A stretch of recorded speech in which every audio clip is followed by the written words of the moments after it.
जय हिंद दोस्तों, स्वागत है आपके अपने YouTube channel sky smart classes में। तो आज हम लोग दोस्तों देखेंगे टॉप मोस्ट इम्पॉर्टेंट है जो कि आपके रियल एग्जाम को क्रैक करने के लिए वेरी मोस्ट इम्पॉर्टेंट रहेंगे। तो आप लोग वीडियो को लास्ट तक देखिएगा। अगर एक भी क्वेश्चन आप लोग छोड़ देते हैं तो अगर आपके एग्जाम में क्वेश्चन पूछा जाएगा, आपका कंपटीशन लेवल कहाँ से कहाँ तक पहुँच जाएगा आपको नहीं पता है।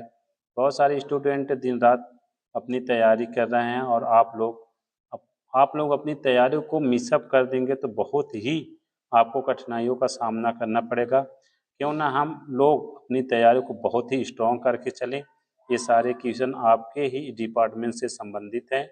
ये आप सभी लोगों को आने चाहिए क्योंकि आपके पास बहुत ही कम समय है और ये वही प्रश्न है जो आने की संभावना बहुत ही ज़्यादा है।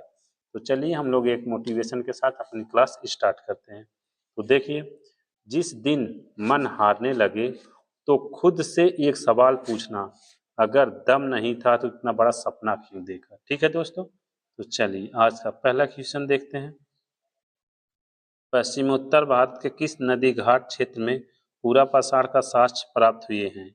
ए, बी, सी या फिर डी। तो ऑप्शन नंबर क्या हो जाएगा? डी, सोहन। ठीक, चलिए नेक्स्ट। ज्ञानी मानव होमोसैपियंस का आविर्भाव इस धरती पर कब हुआ? देखिए इसमें दिया है ऑप्शन ये, ए, बी, सी या फिर डी। तो हो जाएगा ऑप्शन नंबर सी, 30 से 40,000 वर्ष पूर्व। ठीक, चलिए नेक्स्ट। कृषि का प्राचीनतम साक्ष्य कहाँ से प्राप्त हुआ है? ए, बी, सी या फिर डी। तो सही आंसर ऑप्शन नंबर बी क्या है? मेहरगढ़ से। ठीक, चलिए नेक्स्ट। मानव ने सर्वप्रथम किस धातु का प्रयोग प्रारंभ किया? ए, बी, सी, लास्ट वाला है दोस्तों स्वर्ण, डी जो है। इसमें से हो जाएगा ऑप्शन नंबर ए, कौन सा? तांबा। ठीक है, नेक्स्ट। अलीगढ़ मुस्लिम विश्वविद्यालय की स्थापना किस वर्ष की गई थी? ए, बी, सी या फिर डी। तो ऑप्शन नंबर हो जाएगा बी, 1875। ठीक है, चलिए नेक्स्ट। भारत में पूरा पाषाण कालीन औजारों की खोज किसने की थी? ए, बी, सी या फिर डी। तो सही हो जाएगा रॉबर्ट ब्रूस फुट ने की थी। नेक्स्ट। प्राचीनतम आहत सिक्के को साहित्य में क्या कहा जाता था? ए, बी, सी या फिर डी। ऑप्शन नंबर ए, कार्ल पाषाण। ठीक है, चलिए नेक्स्ट। स्वतंत्रता प्राप्ति के बाद भारत के किस राज्य में हड़प्पा संस्कृति के सर्वाधिक स्थल खोजे गए? ए, बी, सी या फिर डी। तो सही हो जाएगा ऑप्शन नंबर सी, गुजरात। ठीक, चलिए नेक्स्ट। सिंधु घाटी सभ्यता के किस स्थान पर बृहद स्नानागार के अवशेष मिले हैं? ए, बी, सी या फिर डी। तो ये है ऑप्शन नंबर डी, मोहनजोदड़ो। ठीक, नेक्स्ट। सिंधु घाटी सभ्यता काल में कौन सी लिपि सर्वाधिक प्रचलित थी? ए, बी, सी या फिर डी। तो ऑप्शन नंबर हो जाएगा बी, भाव चित्रात्मक लिपि। नेक्स्ट। सिंधु घाटी सभ्यता के किस स्थान पर सर्वप्रथम चावल के साक्ष्य प्राप्त हुए हैं? तो इसका आंसर नीचे दिया है दोस्तों, देखिए ये, ए, बी, सी या फिर डी। क्या हो जाएगा? एक बार आप प्रश्न देख लीजिए तो इसका उत्तर हो जाएगा ऑप्शन नंबर सी, क्या? लोथल। ठीक, चलिए नेक्स्ट। मेसोपोटामिया के साक्ष्यों में हड़प्पा स्थलों के किस शब्द का प्रयोग किया गया है? ए, बी, सी या फिर डी। तो ऑप्शन नंबर क्या हो जाएगा? बी, यीशु वस्तु। ठीक, चलिए नेक्स्ट। हड़प्पा संस्कृति में आग में पकी हुई ईंटों को क्या कहा जाता है? जो आग में पकाई जाती थी तो उसको क्या कहा जाता था? ए, बी या फिर सी या डी। तो सही उत्तर हो जाएगा ऑप्शन नंबर दोस्तों बी, टेराकोटा। ठीक, चलिए नेक्स्ट। हड़प्पा कालीन किस स्थल पर पूर्णतः किलेबंदी का प्रमाण मिला है? ए, बी, सी या डी। तो option number D, Kalibanga. Next. सर्वप्रथम किस ग्रंथ में भारत का प्राचीन नाम भारतवर्ष का उल्लेख मिलता है? ए, बी, सी या डी? तो ऑप्शन नंबर हो जाएगा सी, अष्टध्यायी। ठीक, चलिए नेक्स्ट। हड़प्पा सभ्यता को अन्य किस नाम से जाना जाता है? ए, बी, सी या डी? तो ऑप्शन नंबर हो जाएगा डी, सिंधु घाटी सभ्यता। नेक्स्ट। किस क्या दिया? किस पुराण में मौर्य वंश के संबंध में अधिक ऐतिहासिक जानकारी प्राप्त होती है? ए, बी, सी या डी? तो हो जाएगा ऑप्शन नंबर दोस्तों इसका डी, विष्णु पुराण। ठीक, चलिए नेक्स्ट। ऋग वैदिक काल में अधिकारियों के समूह को क्या कहा जाता है? ए, बी, सी या फिर डी? तो सही हो जाएगा ऑप्शन नंबर सी, तीन। ठीक, नेक्स्ट। राजा को सलाह देने वाली प्रमुख संस्था क्या कहलाती थी? ए, बी, सी या फिर डी? इसका सही हो जाएगा ऑप्शन नंबर सी दोस्तों, सभा एवं समिति।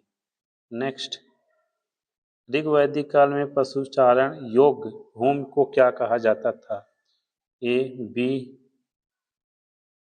सी, डी? तो सही हो जाएगा ऑप्शन नंबर सी, खिल्ल कहा जाता है। ठीक, चलिए नेक्स्ट। ऋग्वेद के किस मंडल में 10 राग युद्ध का उल्लेख मिलता है? तो ए, बी, सी या फिर डी? तो हो जाएगा ऑप्शन नंबर ए, 7वें मंडल में। चलिए नेक्स्ट। सत्यमेव जयते किस उपनिषद से लिया गया है? ए, बी, सी या फिर डी? इसका हो जाएगा ऑप्शन नंबर डी, मुंडक उपनिषद से लिया गया है। नेक्स्ट। उत्तर वैदिक काल में लोहे के शास्त्र का उल्लेख सर्वप्रथम कहाँ से प्राप्त होता है? ए, बी, सी या फिर डी? तो हो जाएगा अंतरजी खेड़ा से। ठीक, चलिए नेक्स्ट। वेदों में मानव अधिकार को निम्नलिखित अवधारणा से दर्शाया जाता है? ए, बी, सी या फिर डी? तो ऑप्शन ए, समानता। ठीक, नेक्स्ट। विनय पिटक किससे संबंधित है? ए, बी, सी या फिर डी? हो जाएगा ऑप्शन नंबर बी, बौद्ध संघ के नियम से। ठीक, नेक्स्ट। कौन सा प्राचीन भारतीय ग्रंथ संगीत, नृत्य और नाटक पर विस्तृत लेख के लिए जाना जाता है?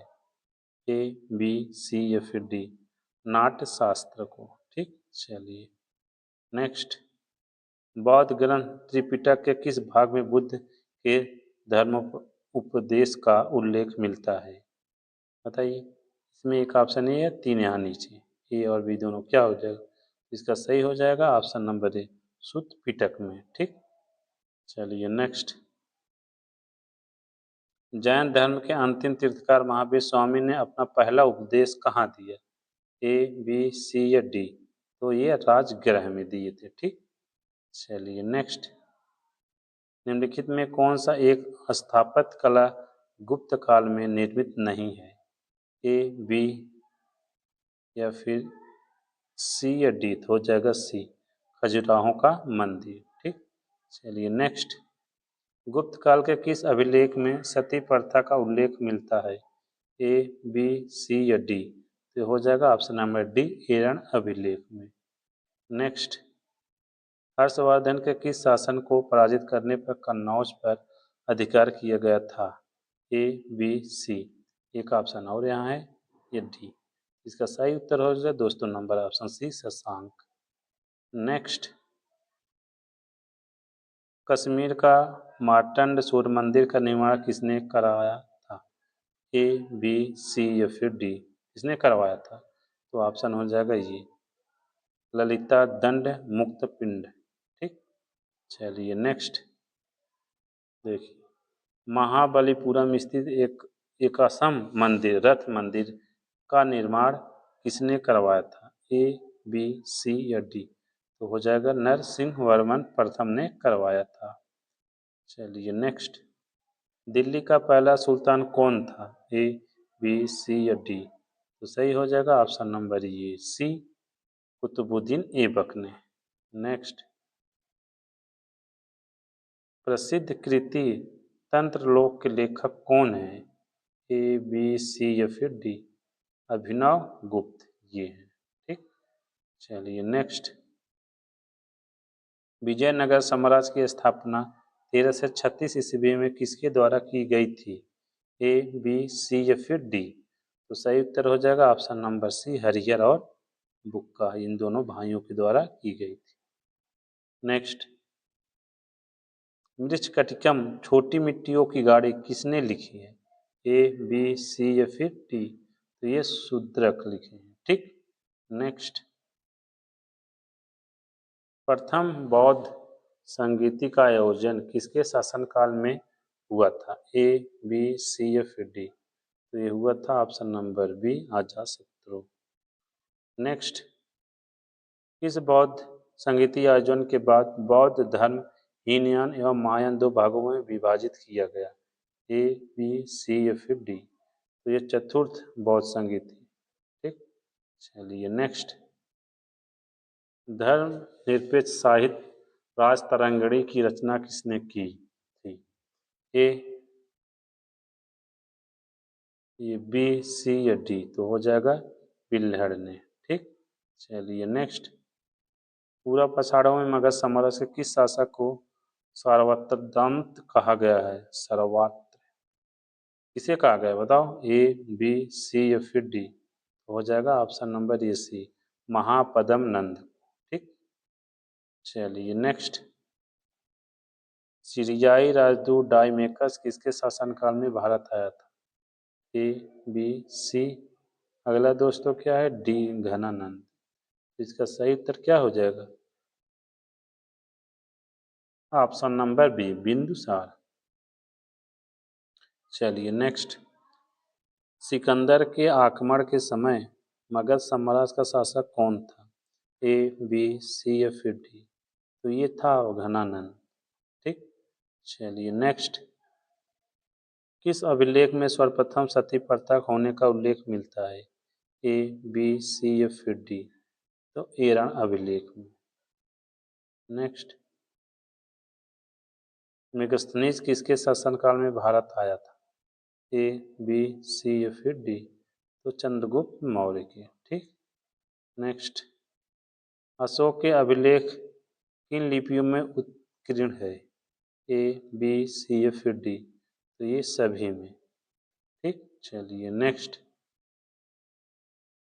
मौर्य प्रशासन में शीर्ष अधिकारियों को क्या कहा जाता था? ए, बी, सी या फिर डी? तो सही हो जाएगा ऑप्शन नंबर ये, तीर्थ। चलिए नेक्स्ट, कलिंग युद्ध के बाद अशोक ने किस बौद्ध भिक्षु से बौद्ध धर्म की दीक्षा ली? ए, बी, सी या डी? ऑप्शन नंबर ए, उपगुप्त। ठीक। चलिए नेक्स्ट, शासन के कितने वर्षों के बाद अशोक ने बोध गया की यात्रा की थी? बी, सी या फिर डी? बताइए।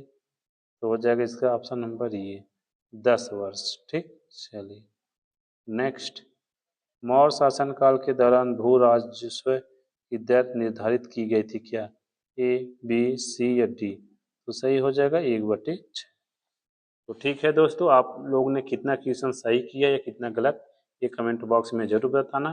तो आज की वीडियो देखने के लिए बहुत बहुत धन्यवाद। आपका दिन शुभ हो।